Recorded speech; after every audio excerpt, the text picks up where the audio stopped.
It is very difficult to see how Labour can move on from its current situation.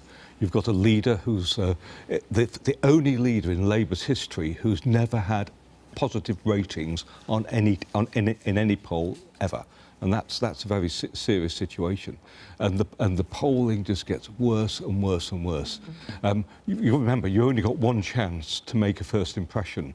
And he made a bad first impression. So I can hear people saying, well, the polls have been wrong, the experts have been defied. And there is a kind of, I suppose, a serious argument that says if Brexit goes badly, the public will vote for someone other than the incumbent government, and Corbyn will be an anti-establishment candidate on the other side, and he would be a place they may feel they can go. The problem is he doesn't come over as a credible figure. That's the big problem that Labour faces. They have a leader who's seen as being all over the place.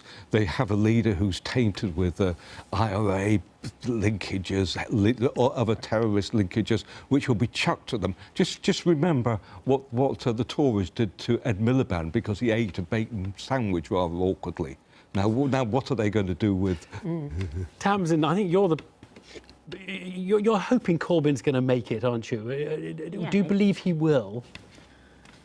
I think it's interesting what you say, Mike, about the bacon sandwich, because what happened there was the media went for him and therefore public opinion followed. And I think we're seeing a similar thing with Jeremy Corbyn, where, you know, the polls are following a pretty... There was blanket bad news coverage, and now there's been no news coverage really of him, and I really hope that people will pull behind him. I hope that he will. Whether you expect he will, and I'm not really thinking you have much confidence because the media or whoever will. The Green Party have gone to him and they've said, you know what we need is we need to form progressive alliances, and we saw how that worked in Richmond. The Green Party didn't stand, and we got a left-wing person in. We got someone who wasn't the Tory, and I think, you know, he needs to be exploring more interesting ways and more modern ways of doing government, and that's really progressive alliances. Deborah. Just thinking about Ed Miliband for a moment, you know, at this stage in the last Parliament, Ed Miliband was scoring 12–15% higher than Corbyn is now, and we know what happened after that.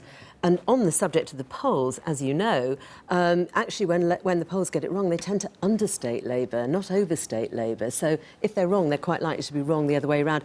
I mean, actually, I think it's worse than you're saying, though, for Corbyn, because what I get in focus groups is it's not that people don't like him. He is literally irrelevant. He has nothing to say to them.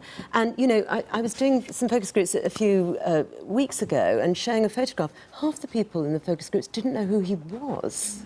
Yes, but obviously Corbyn's no good, but he may go.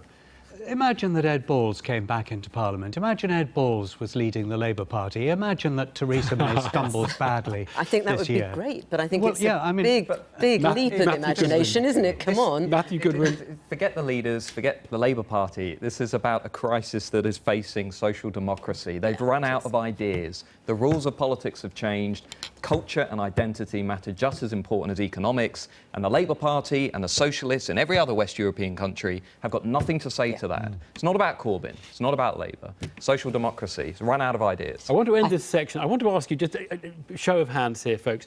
How many of you think there will probably be a general election this year in the UK?